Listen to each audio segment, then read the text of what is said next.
la Cámara de Diputados. Este proceso, según versiones tanto de Jesús... Las autoridades anunciaron que los asistentes de la calle de 9 meses permanecen en ¿Qué oles? Vaya semana. Los mexicanos escuchamos por primera vez el nombre de dos expresidentes que podrían sentarse en el banquillo de los acusados. Todo a raíz del caso Odebrecht y de lo que está declarando Emilio Lozoya Austin, el exdirector de Pemex, a la Fiscalía General de la República.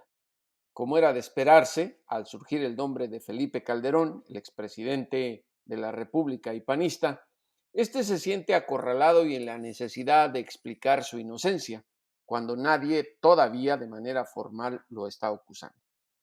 El presidente Andrés Manuel López Obrador respondió a las acciones que ha tomado en redes sociales y en una estación de radio Felipe Calderón, aclarando López Obrador que en base a todo lo que se está descubriendo, lo que hubo en ese sexenio fue un narcoestado, que a mí me parece más un narcogobierno.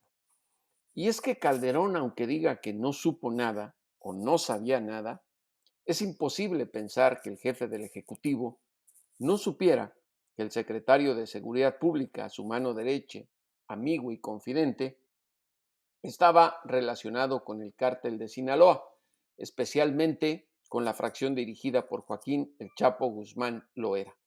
Pero además de todo esto, hay otro aliciente, y muy claro. Si analizamos lo que ocurrió en ese sexenio, es muy fácil llegar a la conclusión de que había algo oscuro y en relación con el cártel de Sinaloa, porque la lucha militarizada contra el narcotráfico se concentró básicamente en los enemigos del cártel de Sinaloa, especialmente el grupo de los Beltrán Leiva, los Zetas y el cártel de Tijuana. Más adelante hubo ataques contra el cártel de Juárez, y ahí hay una explicación muy clara que tiene que ver con las enemistades que hizo en la Federación Joaquín El Chapo Guzmán Loera y a Ismael El Mayo Zambada tratando de arreglar la problemática. Los tres mosqueteros de la lucha contra el narcotráfico de Felipe Calderón, García Luna, Luis Cárdenas Palomino y Ramón Pequeño García están imputados en Estados Unidos. Y por eso López Obrador habló del narcoestado y además estipulando nuevamente que si tiene algún problema Felipe Calderón es con el juez Brian Cogan a cargo del caso en Nueva York. Ahí me parece que le cerró todas las puertas de excusa política a Felipe Calderón. Porque está claro, como lo ha dicho López Obrador, que él no está a favor, y eso es lo que desconcierta a muchas personas, de que se inicie un proceso judicial en contra de expresidentes. ¿Y por qué expresidentes? Porque empecé hablando de Lozoya. Y en las declaraciones que ha hecho a la Fiscalía General de la República y lo que dio a conocer el fiscal general Alejandro Gertz Manero, es que en el caso de Brecht, esta empresa brasileña les dio más de 100 millones de pesos para que lo utilizaran como fondos de la campaña presidencial de Peña Nieto cuando todavía era gobernador del Estado de México. Lozoya le dijo a la Fiscalía que las órdenes que recibió vinieron precisamente del expresidente Enrique Peña Nieto y del eterno aprendiz de canciller, el exsecretario de Hacienda, Luis Videgaray Caso. Ya surgieron dos nombres. López Obrador lo que dijo al respecto, después de que Gertz Manero diera a conocer estos datos, en los cuales también Lozoya involucra a legisladores y a otros políticos, que deberían declarar ante la Fiscalía si son señalados, aclarando e insistiendo en que solamente una consulta nacional y que la mayoría de la población estuviera de acuerdo provocaría un proceso judicial en contra de expresidentes. Aquí vamos a decir una cosa. López Obrador posiblemente no quiere que se lleve a cabo este proceso porque sería una maraña política. Pero al resto de la población, a los mexicanos que somos normales, creo que sí nos gustaría que viéramos a un expresidente no solo sentado en el banquillo de los acusados, sino procesado. ¿Y saben por qué? Porque parece injusto, y tendríamos que hablar otra vez de impunidad, que tantos expresidentes como Carlos Salinas de Gortari, como Luis Echeverría, y solo menciono a los que viven, sigan estando en la opulencia, con millones y millones de dólares en sus cuentas bancarias, viviendo como reyes. Esa injusticia es lo que hace que la gente esté contenta de que salgan a relucir los nombres de expresidentes y que quieran no solo que se sienten en el banquillo de los acusados, sino que se les quite lo que se robaron y que además sean sentenciados judicialmente. Eso sería en el mundo ideal. Recordemos que México se está quedando atrás en ese sentido, porque justamente esta semana también se dio a conocer que en Ecuador, por ejemplo, al expresidente Bucaram se le va a procesar por su asociación presunta con el crimen organizado. Los expresidentes en Sudamérica, varios de ellos ya están tras las rejas y otros optaron por suicidarse en lugar de enfrentar a la justicia. México se está quedando atrás. No entendemos por qué, o por lo menos yo no lo entiendo, por qué el presidente López Obrador insiste en mantener ese margen de impunidad con los expresidentes. En Estados Unidos, Joe Biden dio a conocer el nombre de su compañera de fórmula, Kamala Harris, la senadora federal por el estado de California, quien está buscando la vicepresidencia de los Estados Unidos. Inmediatamente después de que se diera a conocer el nombre de Harris, Donald Trump no tardó nada en criticarla, tildándola de falsa y ahora además utilizando un tono racista para señalar los errores de Harris, afirmando que posiblemente sea ilegal su nominación, algo que no es cierto, porque Harris nació en los Estados Unidos y es uno de los grandes requisitos, si no el único y el más importante, que pide la Constitución Política de los Estados Unidos para poder incluso ser candidato a la presidencia de la Unión Americana. Así es que ya está la dupla Biden-Harris, que se enfrentarán el 3 de noviembre a la dupla republicana de Donald Trump y Mike Pence.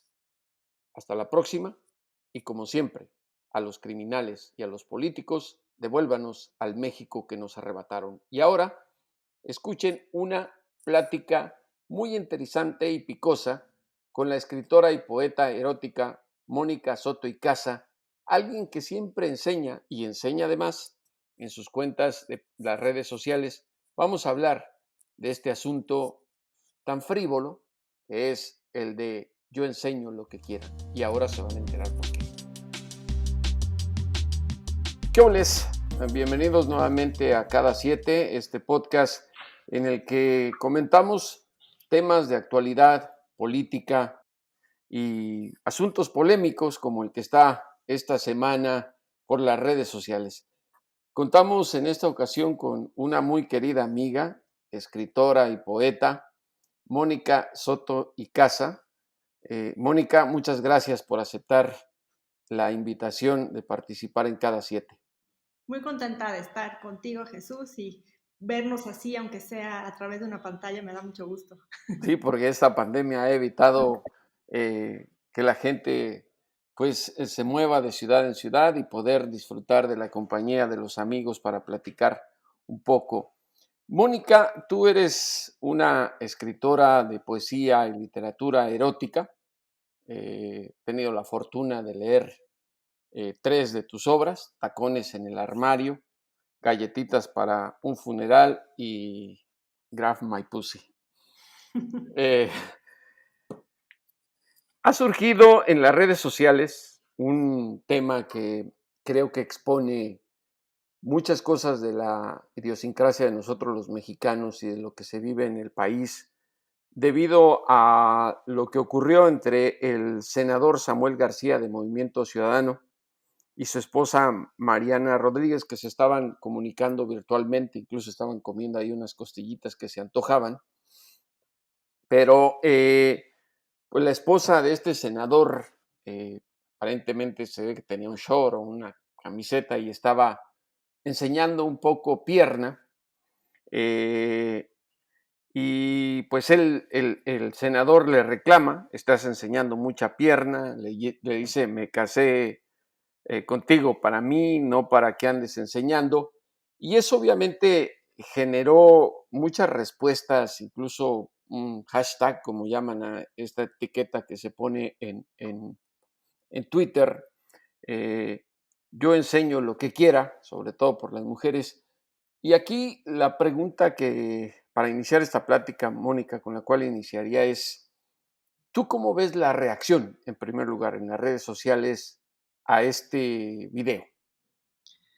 Creo que parece que no tenemos como nada de qué hablar, ¿no? Porque digo, finalmente, pues una conversación entre, entre marido y mujer, pues es eso, ¿no? Digo, la hicieron pública y eso pues la hace diferente, pero a final de cuentas, para mí es una reacción un poco desmedida, porque parte de la lucha del feminismo y parte de la lucha por la libertad es que cada quien elige el tipo de relación que quiere tener. Entonces, Mariana evidentemente conoce a Samuel, sabe quién es, por eso se casó con él, y pues de repente que los demás empecemos a opinar y le digamos que está mal y que por qué se casó con esa cosa y todo, pues de alguna forma nos mete como si fuéramos el jurado de una relación pues de pareja que no tiene absolutamente nada que ver con nosotros, ¿no? Yo vi, para esta entrevista, vi ese pedacito del video completo. Y la verdad es que ella se ve hasta divertida. Ella se ve así como de, ay, pues, no ni me doy cuenta, y bajó la pierna y continuó la plática, y pues ella ni siquiera se sintió preocupada porque él le dijera, estás enseñando mucha pena y te casaste solamente para mí, porque nosotros no sabemos qué acuerdos personales de pareja tienen ellos. Entonces, si el acuerdo entre ellos dos fue, pues, yo quiero este tipo de esposa y yo quiero este tipo de esposo, pues a nosotros la verdad que nos importa si ella enseña o no enseña y si él se enoja o no se enoja. Yo te decía que mi punto de vista es como muy políticamente incorrecto, porque al parecer todo el mundo es un santo y solamente somos todos muy buenos para juzgar a los demás. ¿Y cuánta gente no vive realmente así? Mónica, a mí lo políticamente incorrecto me encanta y creo que es lo mejor. Pero aquí hay una cosa, Mónica, y que estás mencionando perfectamente. Creo que por las redes sociales, y en los últimos 2 años sobre todo, ya nadie es libre de decir o opinar o exponer lo que quiera, porque está sujeto a un escrutinio muchas veces que te lleva a pensar hasta qué punto somos libres, hasta qué punto podemos exponer lo que consideramos parte de nosotros. Obviamente, incurres en el delito o problema, no delito, quise exagerar, eh, de hacerlo público, ¿no? Así que, como qué necesidad había de poner esa conversación entre dos, digamos, le estás llamando por FaceTime o lo que tú quieras, un chat de WhatsApp a tu marido, a tu hermano, a quien tú quieras familiar, pero ese es el riesgo. El escarnio hacia una persona de alguien a quien no le gusta, que muchas veces, como dices tú, ni siquiera sabe qué hay detrás, se convierte en tendencia. Y me llama mucho la atención que inmediatamente incluso obligaron a Samuel García como a disculparse. Pero, ¿qué tanto las redes sociales han influido en los últimos 2 años a cambiar justamente este tipo de situaciones, ¿no? Que ya nadie es libre de decir absolutamente nada. Yo creo que la libertad la tenemos, pero las redes sociales hay que utilizarlas de manera inteligente y darse cuenta que todo lo que tú digas ahí, pues va a ser obviamente público, ¿no? Entonces siempre hay que pensar muy bien antes de poner algo, y más si eres un personaje público, más si eres un político, más si buscas algo en una carrera política, pues con mucho mayor razón, ¿no? Pero algo importante a tomar en cuenta en las redes sociales es que no hay diálogo. En las redes sociales no hay diálogo. Tú no le vas a decir a alguien algo que lo vaya a poner a pensar distinto a como piensa. Entonces, de entrada, ese es algo muy importante que considerar.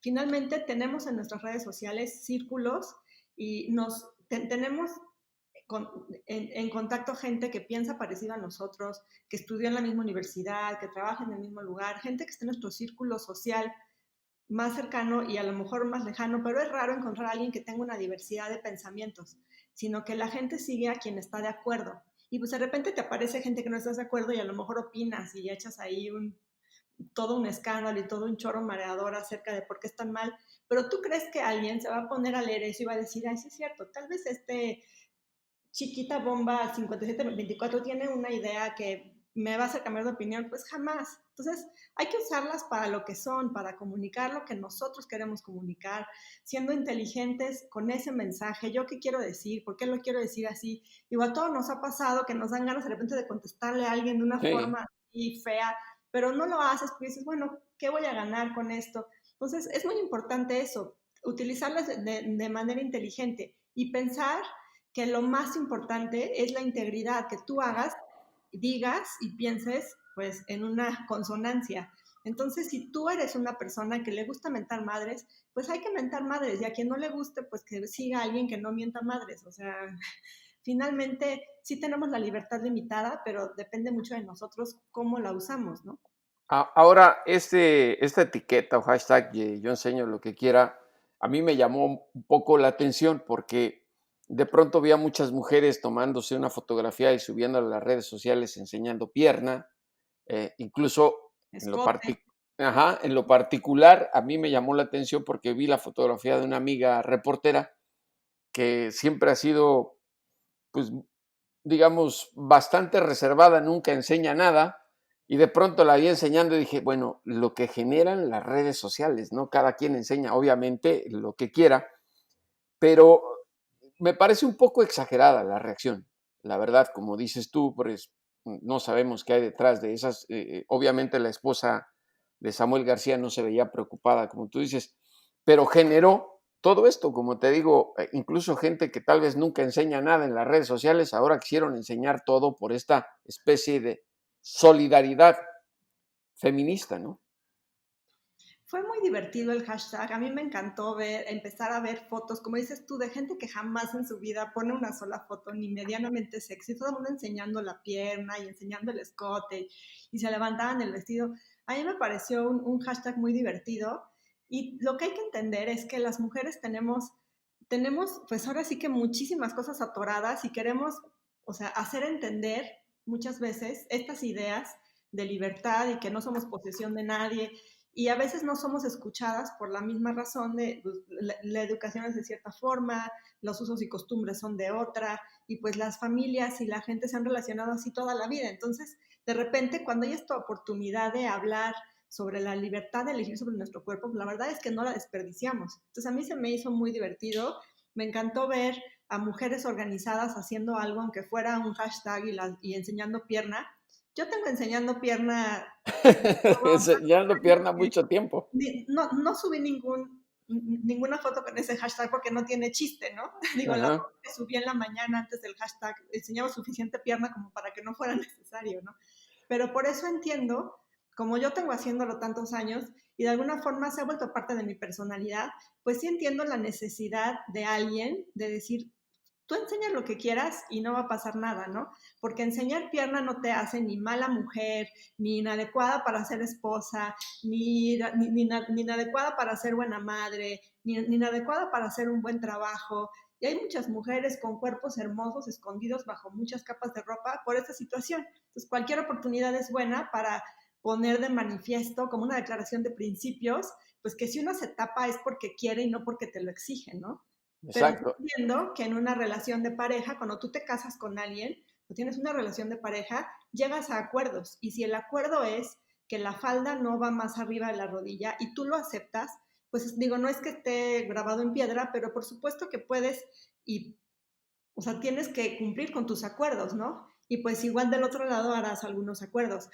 A mí no me gusta tratar a las mujeres, y menos a las mujeres como ella, ¿no? Que pues que no es una, o sea, es una mujer con educación, es una mujer con preparación, es una mujer en una situación privilegiada de la vida. No lo podemos tratar como si fuera una niña. No me gusta infantilizar a las mujeres con el afán de protegerlas. Porque ella, por supuesto, que es una adulta que tomó la decisión de casarse con un hombre que sabía cómo era. Entonces, parte de eso, pues es importante, ¿no? Entonces, claro que el hashtag fue muy divertido y todos vimos piernas preciosas todo el día. Ojalá sigan los hashtags así. Oye, Mónica, tú todos los días subes una poesía, unos versos a tu página. a tus redes sociales y la acompañas precisamente de una foto sexy, atrevida, donde estás enseñando. ¿Qué tanto te ha generado a ti? Digo, entiendo, porque eres una escritora de erotismo, que esto ayuda obviamente a la mercadotecnia de tus libros, de lo que haces, pero ¿qué tantos ataques has recibido? ¿Han sido agresivos contigo? ¿Alguno te han tildado de alguna cosa? Pues naturalmente sí, pero la mayoría de la gente no. Digo, si hay, por ejemplo, hay algunos lugares donde no me invitan porque un escritor serio no enseña pierna, ¿no? Pero a mí Ujú. no me preocupa mucho eso porque si no, o sea, si piensan que no soy un escritor, una escritora seria, si piensan que no sé escribir nada más porque enseño, vendo libros y estoy en varios lugares, es porque no me han leído. Porque quien me haya leído sabe pues que no soy tan mala. Digo, a lo mejor no soy la mejor, pero me defiendo bastante bien, ¿no? Digo, tengo mis columnas, tengo mis libros, y que nadie haya leído mis libros sabe que por lo menos hice escribir, ¿no? Entonces, por eso a mí ni siquiera me preocupa demasiado. Sí ha habido gente en las redes que obviamente, sobre todo mujeres, muchas mujeres me han agredido por enseñar la pierna y me dicen así la palabra esta puta horrible, ¿no? Porque simplemente hago eso. O si el marido me da muchos likes, me manda un mensaje para reclamarme, y pues yo siempre contesto igual, ¿no? A mí no yo no lo hago para incomodar a las mujeres, lo hago porque me gusta. Y que aparte yo soy así. Digo, a lo mejor está un poco incorrecto esto, pero hoy voy a comer a casa de mis papás. Y mira, traigo una falda cortitita. Así Ujú. soy. Me voy a Pero comer de mis papás y me visto así. Voy al súper y traigo una minifalda. Voy al cine y me llevo un escote. O sea, no es solamente una pose de alguien que quiere vender libros, sino que es alguien que es así. Por eso soy así también allá. Digo, no me voy en lencería al súper, pero sí en minifalda y sí en vestido de estos de toga ligeros. Y así soy también. Entonces, pues eso que se ve ahí está en consonancia de la persona que soy yo. Y por eso cuando me atacan no, tampoco me interesa demasiado, ¿no?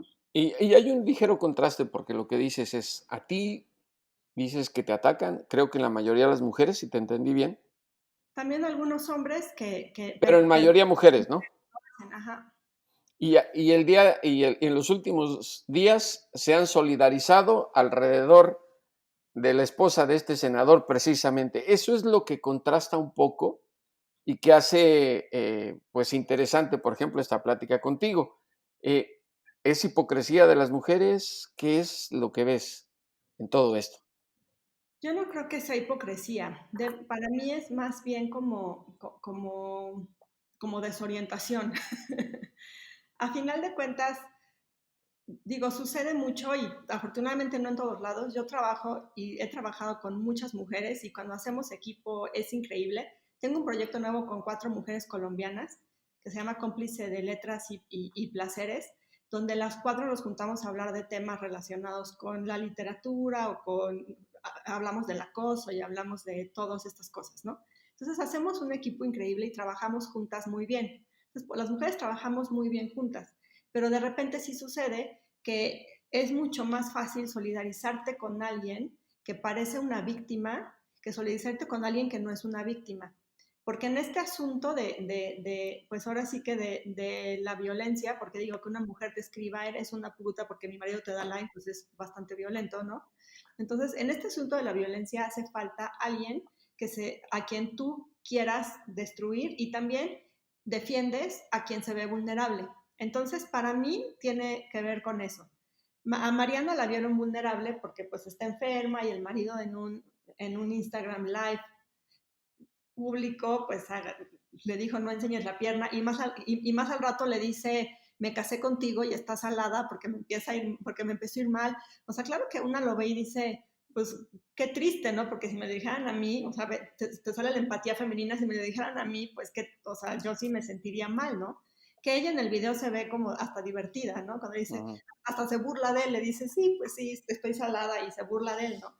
Entonces, en esa situación, pues se busca como proteger a esta mujer que se siente, o sea, que tú sientes vulnerable porque te digo que tienes esa empatía de que todas hemos vivido algo parecido o casi todas hemos vivido algo parecido. En cambio, alguien como yo, que no se muestra como víctima, sino que tiene una propuesta, o sea, soy propositiva y aparte con mucha fuerza y con mucha independencia, pues yo no necesito que alguien venga a defenderme, y no les nace la necesidad de venir a decir, no, pues hay que cuidarla, porque si pones las fotos a lo mejor es porque un hombre la obliga, porque esas cosas se notan. Entonces yo creo que viene como este tipo de equilibrio entre querer defender a alguien que consideras una víctima y ver a alguien que no es una víctima. Porque tampoco la mayoría de las mujeres que me siguen me han agredido. Ha sido, o sea, te puedo decir que lo tengo tan en la mente porque han sido no más de 5 en no sé cuántos años, y tengo 50 y tantos mil seguidores en Twitter y casi 40,000 en Facebook. Entonces, si te pones a ver la cantidad de gente, de mujeres que me han agredido, pues tampoco es representativo de que cause ese tipo de agresiones, ¿no? Y al contrario, los mensajes de Mónica, me encanta lo que escribes y me ha dado mucha fuerza, así, de mujeres han sido también impresionantemente muchos, ¿no? Entonces, pues, ¿qué te digo? Ahora, Mónica, me parece que México sigue siendo un país en el cual hablar de sexo es todavía un tabú, que somos conservadores cuando nos conviene y cuando no queremos ser más liberales. Y el tema del machismo es un asunto muy frecuente. Incluso el presidente Andrés Manuel López Obrador ha hablado de machismo, lo han acusado de ser machista por algunos comentarios. Ya no sabe uno, no encuentra el límite de lo que es y que no es machismo. Y te lo digo porque te quiero hacer esta pregunta. Yo ya estoy bastante pasado de moda, crecí en otra época. ¿Cómo se le hace ahora para cortejar a una mujer sin que te tilden o te etiqueten de machista, sexista o de que estás acosando? Se me hace complicado. Esa es la pregunta del millón. Mira, te voy a decir algo importante a considerar cuando hablamos de machismo en México, es que México es muchos Méxicos. No es lo mismo ser mujer en la Ciudad de México o ser hombre en la Ciudad de México que ser hombre en la Sierra de Oaxaca, que ser hombre en Chiapas, que ser hombre en Nuevo León, en Sinaloa. México es muchos Méxicos. No es lo mismo una mujer y un hombre que fueron a la universidad, que han viajado por todos lados, que han tenido un contacto mayor pues con otras personas de otras nacionalidades, que han tenido la oportunidad de, pues ahora sí que de expandir las ideas y de escuchar y de tener este tipo de reflexiones, pues no es tanta gente. Entonces México es muy diferente en todos lados. Entonces, pues ahí es donde toda la cosa se complica, ¿no? Porque tú no puedes decirle lo mismo a una mujer que tiene una profesión y que trabaja y que ha sido independiente económicamente, que, lo, que decirle a una señora que tiene 14 hijos en Chiapas y que a la hija la van a cambiar por una vaca o por un six de cerveza. No, el discurso no es igual, las cosas no funcionan igual. Entonces, eso es lo primero que hay que tomar en cuenta cuando hablamos del machismo en México. Y es algo como que siempre se nos olvida. Pensamos, estamos tan metidos en nuestros círculos que tenemos una visión muy parcial, porque obviamente lo vemos desde nuestro punto de vista. Entonces, de ahí viene, pues, para mí la forma en que uno puede seducir a una mujer o conquistar a una mujer, pues es decirle que te agrada, y si te dice que no, pues no insistir y hasta ahí, ¿no? Pero por Pero, supuesto que los hombres saben hacerlo, o sea, pero por ejemplo, Mónica, en mis años solías incluso, se va a oír muy anticuado, lo es, llevar serenata. Ya no sé hasta qué grado sea eso todavía algo normal y que no te digan, vino a acosarme, está insistiendo, esto es machismo, quiere que yo sea de su propiedad, eh, mandabas flores, no sé hasta qué punto sea ahora ya un delito mandarle flores a alguien. Yo recuerdo que incluso se le decía a alguien, y con respeto, porque creo en ese momento no llevaba un trasfondo sexual. Le decías a alguien, qué bonitas piernas, a una mujer, y creo que hasta se sentían halagadas, si no era porque llevara una minifalda. ¿Sí me explico? Ahora creo que eso está prohibido en el lenguaje de la conquista. también o sea, tú tienes a la otra persona enfrente, la conoces y pues puedes saber si le va a molestar o no que le chules las piernas, puedes saber, o sea, si tú escuchas a la persona con la que estás, si tienes a la mujer enfrente y no la miras desde tu expectativa y desde tu punto de vista, sino la miras a ella, pues tú te das cuenta si le gusta que le abras la puerta, si le gusta que le mandes flores, si le gusta que le lleves serenata. O sea, no hay un estándar de comportamiento de masculino hacia las mujeres que se pueda seguir al pie de la letra, sino simplemente ver a la otra persona como es. Ahorita tienes mucha facilidad porque como tienen las redes sociales y la gente pone ahí su diario de viaje, pues es más fácil saber qué tanto va a ser ofensivo o qué tanto no. Para mí, por ejemplo, una serenata está maravillosa, pero pues corres el riesgo de que no estés sola, ¿no? Entonces a lo mejor el que se lleve el fiasco eres tú. Entonces eso puede llegar a ser peligroso, ¿no? Unas flores, pues siempre se agradecen, ¿no? Y, Ajá. y un mensaje bonito de buenos días, ¿cómo estás? Irte, pues ir conociendo a la persona, interesándote por lo que le gusta, por quién es, por cómo es su vida, pues eso siempre es agradable, ¿no? Que empiece como una amistad linda para conocerse y pues ya después tú vas midiendo y vas sabiendo si esa persona te va a decir que sí o te va a decir que no.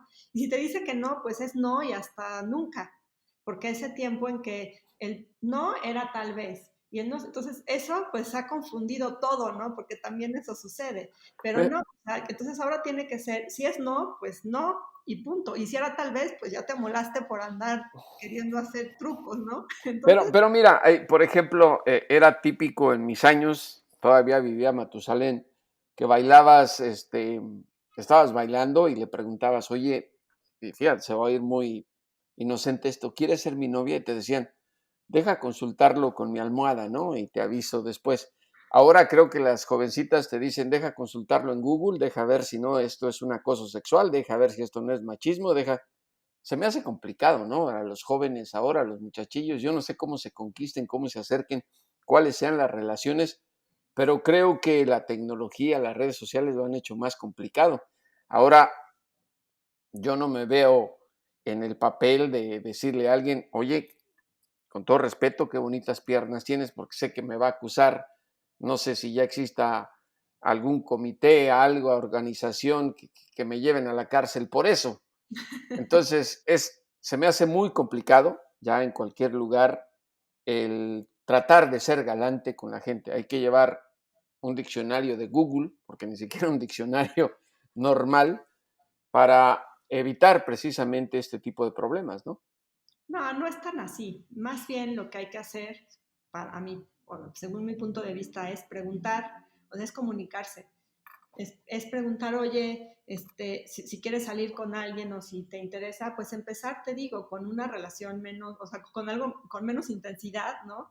Más amigable, o sea, saludando lindo y sin decir nada de su cuerpo y eso, porque pues sí, hay gente que se molesta. Ya después hay más confianza, pues a lo mejor si dices, oye, te puedo, o sea, no sé, fíjate que he visto que tienes bonitas piernas y te quiero decir, ah, pues gracias, y ya, o sea, tampoco, también en el decir está el entender, porque hay unos que son tan vulgares y tan directos que sí te incomoda. Y Bueno, también por lo que, ejemplo, te pregunto, el chiflido tradicional que era un piropo, ¿cómo lo tomas tú si vas por la calle y oyes un chiflido así? si es engorroso, si es molesto, y te voy a decir por qué, no es tan molesto por el chiflido en sí, pero estamos en un país en el que matan a 10 mujeres todos los días por ser mujeres. Ujú. En ese contexto, tú no sabes si el del chiflido nada más le gustaron tus piernas o si tiene alguna otra intención o si te va a pasar algo más. Nos tienen a las mujeres un poco aterradas, si no es que bastante, con esos temas, porque tú ya no te sientes segura caminando sola por la calle. Y eso es un tema que es un problema de todos y es un problema mucho más grande de lo que parece. Porque entonces ya digo yo, por ejemplo, antes, cuando salía y me chiflaban, a veces hasta risa me daba, ¿no? Ujú. Alguna vez me acercó uno en el centro y me dijo, ¿te puedo decir que es la mujer más linda que he visto en mi vida? Y pues me dio gusto y hasta nos tomamos una foto, ¿no? Hace años. Pero ahorita, con todo lo que ha pasado y con todo lo que ya sabemos, pues sí te estresa muchísimo que vayas caminando y haya un grupo de 4 señores y los 4 te chiflen o te digan cosas, sí te sientes incómoda, porque a final de cuentas vas sola, Ellos son 4 o es uno o lo que sea, y pues eso es difícil, ¿no? Una vez traje 1 cuadra y media a un señor cerca de mí diciéndome cosas en el Ejército Nacional aquí en la Ciudad de México, diciéndome cosas aquí, hasta que me hartó, me volteé y le dije, ¿qué se te ofrece? Se quedó así, se cruzó la calle corriendo y ya no lo vi, ¿no? Entonces sí es incómodo, por supuesto, que una persona que no conoces o desde un coche te chifle, porque aparte, ¿qué valentía hay en eso? ¿Qué valentía hay en ver una mujer bonita y en lugar de acercarte y decirle, oye, qué guapa estás, mucho gusto, echarle un chiflido o decirle guapo, decirle bonita, qué buena estás? ¿Eso qué? O sea, finalmente, ¿qué satisfacción también les trae agarrarle la nalga a una mujer que ni conocen? O sea, una no entiende por qué, o sea, qué necesidad. Y pues ¿Te, finalmente no tienen derecho, ¿no? te has subido al metro con vestidos cortos? Sí, pero no he ido sola. Cuando, por Mm. ejemplo, cuando tengo la Feria del Libro del Palacio de Minería, la del Zócalo, como vivo muy cerca del metro, me voy en metro. Y la verdad es que lo que hago es ponerme una falda hasta los tobillos, me disfrazo para irme en el metro y llegando al stand me quito la falda. La verdad es que no está padre tenerte que disfrazar en el metro para que no te pase nada o para que no te diga nada o para que no te sientas incómoda. No es divertido andarse disfrazando, ¿no? Sobre todo porque no es que me esté quitando un reloj de diamantes, ni que esté, o sea, no estoy cuidando cosas que corran peligro, estoy cuidando mi cuerpo y eso pues no es agradable de ninguna manera, ¿no? En ¿Qué, cambio, qué? cuando se me ha acercado alguien y me dice a los ojos, qué guapa estás, y te lo quiere decir, lo agradeces en serio, porque es Ujú. alguien que se te está haciendo, o sea, a lo mejor no lo conoces y todo, pero por lo menos te está dando la cara, te está viendo a los ojos, te está diciendo lo que pensaba el que pasó en el coche y te chifló, pero está siendo valiente y no se está escudando de que no te están dando cuenta de quién es, porque finalmente, para mí, que vengas en el coche, en tu camión de lo que sea, que vengas así y le grites a una mujer desde la ventana que ni siquiera te va a ver, qué guapa, bonita, quiero, lo que sea, es un acto de cobardía terrible, porque no eres capaz de mirar a los ojos y decírselo de frente. Entonces, eso es algo fuerte. Y sí es Pe- incómodo.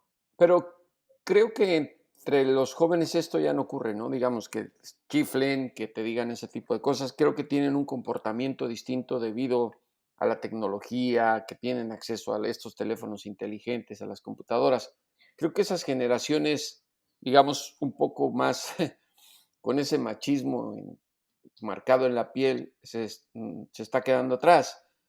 No sé, ¿qué opinión tienes respecto a los jóvenes ahora? Ya no tienen ese tipo de actitudes, ¿no? Lo que pasa es que la gente más joven ya estaba en contacto con este tipo de, de, de conversaciones, ¿no? Ya saben que a una mujer le molesta que le griten así en la calle.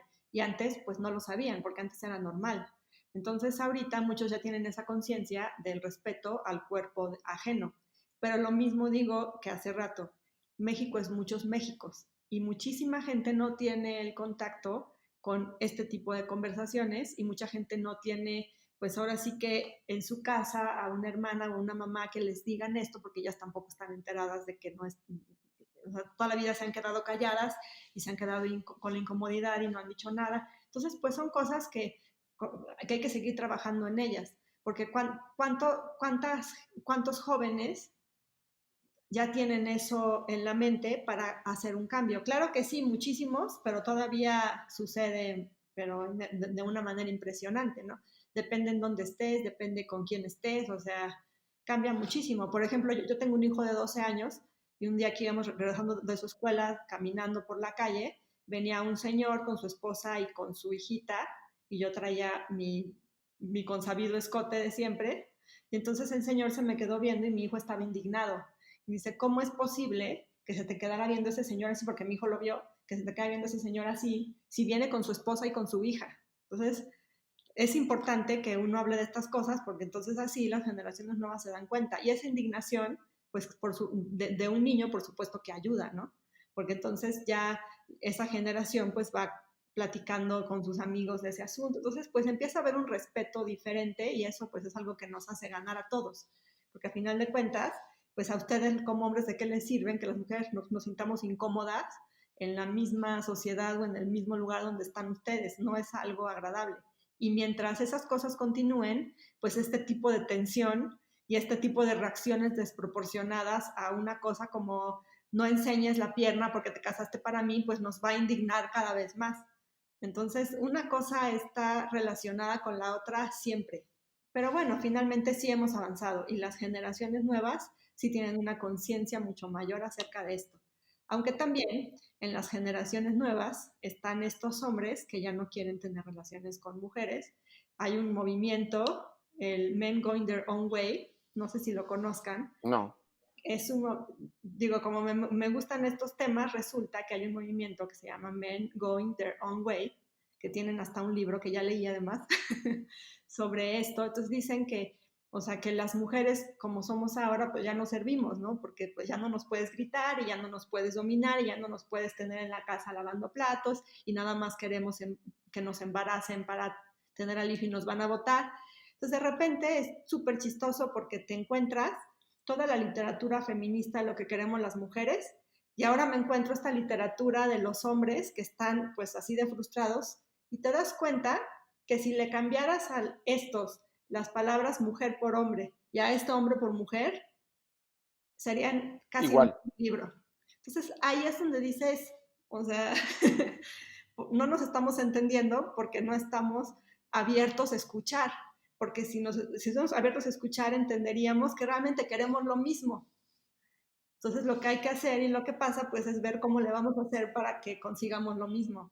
Pero cuando leí ese libro me la pasé muerta de la risa por eso, porque dije, esto podría ser un manifiesto feminista precioso. Y entonces pues ahora sí que es bastante complejo, pero te digo, o sea, son reflejo de este tipo de situaciones. Y mientras las mujeres no estemos más tranquilas, esta tensión va a continuar. No cabe duda, Mónica, que como dices tú, que en México hay varios Méxicos y que los hombres son de Marte y las mujeres de Venus o a la inversa. Eso es lo malo, que no, que todos somos terrícolas. Pero el morbo sigue siendo el morbo, el sexo sigue siendo un tabú, el hablar abiertamente de esto genera mucha polémica en un país, sobre todo como el nuestro, México. Pero la gente agradece. A mí me pasa. La gente agradece poder hablar de sexo de una manera abierta, de una manera sana, de una manera divertida, porque yo lo vivo todos los días. De verdad, me piden mis libros parejas que me escriben, que te queremos comprar tu libro escrito a mano y nos lo dedicas a mi esposa y a mí, o a mi esposo o a mí. Una chica me acaba de comprar uno de esos libros para su novio, entonces se lo mandamos a domicilio al novio y es una sorpresa que ella le da. La gente agradece la apertura, la libertad de hablar de estos temas y que se ha divertido muchísimo. Y eso a mí me da mucha esperanza, porque esos tabúes se están rompiendo de verdad. Eso sí está pasando, y a un nivel aparte fuerte, porque lo traemos ahí también metido, entripado. Y pues con esa libertad y ese desparpajo, la verdad la gente reacciona maravillosamente. Pues mi querida Mónica, te agradezco muchísimo estos minutos, esta plática con Cada 7. A la gente que nos escucha y nos ve, lean los libros de Mónica. Sí. Además son muy divertidos y enseñan muchísimo. Ya la oyeron, ella también enseña desde hace muchos años, está en sus plataformas en las redes sociales y todos los días ella pone unos versos eróticos que creo, más allá de la fotografía de ella, demuestran lo que se puede hacer con las letras que yo he dicho son plastilina para expresar muchas ideas, muchos sentimientos y cada quien hace la figura que quiere con las letras. A la gente síganos escuchando en Cada 7, en las plataformas de iTunes, Spotify, en el canal que tenemos en Telegram, estamos en Instagram, en Facebook y en Twitter. Mónica, muchísimas gracias nuevamente y como siempre mi llamado a los políticos y a los criminales: devuélvanos a ese México que nos arrebataron. Gracias.